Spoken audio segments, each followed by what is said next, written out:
त्विषा शर्मा की सास रिटायर्ड जज गिरिबाला सिंह के गिरफ्तार होते ही इस केस में कई नए आयाम खुलते जा रहे हैं। क्या रिटायर्ड जज की बातों में कोई सच्चाई है?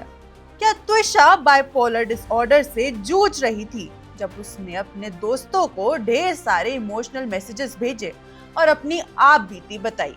कौन सी दवाइयां ले रही थी त्विषा जिसकी वजह से पूरे केस का रुख ही अब बदलता नजर आ रहा है?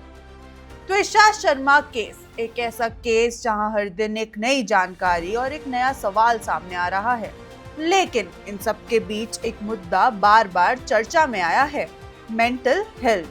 त्विषा के हस्बैंड और मदर इन लॉ ने दावा किया है कि वो मेंटल हेल्थ स्ट्रगल से गुजर रही थी। कुछ रिपोर्ट्स में बाइपोलर डिसऑर्डर का भी जिक्र हुआ है, लेकिन बाइपोलर डिसऑर्डर होता क्या है और जो बातें ससुराल पक्ष ने कही है, क्या वो डिसऑर्डर के सिम्टम्स से मिलती है? सबसे पहले समझते हैं बाइपोलर डिसऑर्डर को। बाइपोलर डिसऑर्डर एक मेंटल हेल्थ कंडीशन है जिसमें व्यक्ति के मूड, एनर्जी और बिहेवियर में एक्सट्रीम चेंजेस दिखाई देते हैं। कभी व्यक्ति बहुत ज्यादा एनर्जेटिक, कॉन्फिडेंस और इम्पल्सिव हो सकता है। इस फेज को मानिया या हाइपोमानिया कहा जाता है। और कभी कभी वही व्यक्ति बहुत ज्यादा उदासी, होपलेसनेस, लो एनर्जी और डिप्रेशन महसूस कर सकता है। ये मूड स्विंग्स आम इमोशनल अप्स एंड डाउन से काफी अलग और ज्यादा इंटेंस होते हैं। अब आते हैं त्विषा केस पर। पब्लिक रिपोर्ट्स के मुताबिक हस्बैंड समर्थ सिंह ने क्लेम किया था कि त्विषा बाइपोलर डिसऑर्डर और बाद में एडजस्टमेंट डिसऑर्डर से सफर कर रही थी। Mother in law Giribala Singh ने भी मीडिया से बात करते हुए कहा था कि त्विषा मेंटल हेल्थ ट्रीटमेंट ले रही थी और साइकेट्रिस्ट से कंसल्ट कर रही थी। अगर इन स्टेटमेंट्स को देखा जाए तो ये बाइपोलर डिसऑर्डर की पॉसिबिलिटी की तरफ इशारा करते हुए नजर आते हैं। लेकिन यहाँ एक बहुत इंपॉर्टेंट बात है, अगर हम सिर्फ उनके स्टेटमेंट्स का एनालिसिस करें तो उनका पूरा नैरेटिव ये सजेस्ट करता है कि त्विषा इमोशनल और साइकोलॉजिकल डिफिकल्टीज से गुजर रही थी।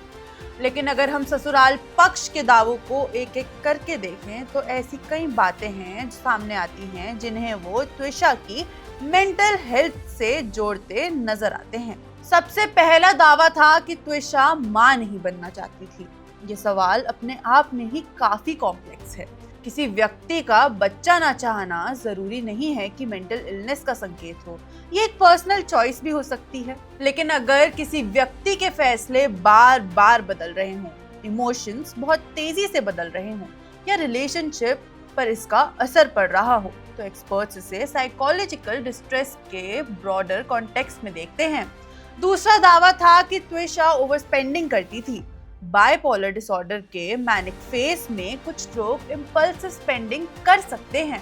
कई बार लोग बिना सोचे समझे पैसे खर्च कर देते हैं, एक्सपेंसिव परचेजेस करते हैं या फाइनेंशियल डिसीजंस में रिस्क लेते हैं। यही वजह है कि ओवरस्पेंडिंग को बाइपोलर डिसऑर्डर के पॉसिबल सिम्टम्स में गिना जाता है। लेकिन फिर वही सवाल, क्या त्विषा के मामले में ऐसा वास्तव में हो रहा था या फिर ये सिर्फ पति और ससुराल पक्ष का आरोप था?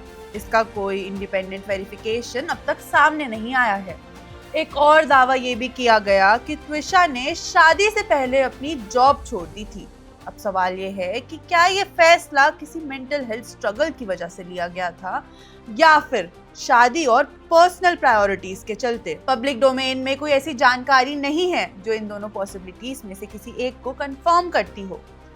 फिर आता है अब रिश्तों का सवाल। हस्बैंड के मुताबिक उनके और त्विषा के बीच काफी तनाव था। अगर किसी व्यक्ति को अनट्रीटेड बाइपोलर डिसऑर्डर हो तो mood swings, irritability, emotional outburst और रिलेशनशिप कॉन्फ्लिक्ट्स बढ़ सकते हैं। लेकिन रिलेशनशिप प्रॉब्लम सिर्फ बाइपोलर डिसऑर्डर की वजह से ही हो, ऐसा कहना भी गलत होगा। हर रिश्ते के अपने डायनामिक्स होते हैं और किसी एक मेडिकल एक्सप्लेनेशन से पूरी कहानी नहीं समझी जा सकती। सबसे ज्यादा चर्चा गिरिबाला सिंह के स्टेटमेंट्स को लेकर हुई है। उन्होंने बार बार ये कहा है कि त्विषा ट्रीटमेंट ले रही थी और उनकी इमोशनल कंडीशन स्टेबल नहीं थी। तो क्या गिरिबाला की बातों में कुछ सच्चाई हो सकती है? ये संभव है, लेकिन उतना ही संभव ये भी है कि कहानी का दूसरा पहलू अभी सामने ना आया हो। इसलिए इन्वेस्टिगेटर्स के लिए सबसे बड़ा सवाल ये है कि क्या इन दावों को सपोर्ट करने वाले medical reports, prescriptions, counselling notes या साइकेट्रिक इवैल्यूएशंस मौजूद हैं। अगर ऐसे रिकॉर्ड्स मिलते हैं तो ससुराल पक्ष के दावों को बल मिल सकता है, और अगर नहीं मिलते तो फिर ये पूरा नैरेटिव और भी बड़े सवालों के घेरे में आ सकता है। यही वजह है कि त्विषा शर्मा केस में मेंटल हेल्थ सिर्फ एक मेडिकल इशू नहीं बल्कि इन्वेस्टिगेशन का भी एक महत्वपूर्ण पहलू बन चुका है।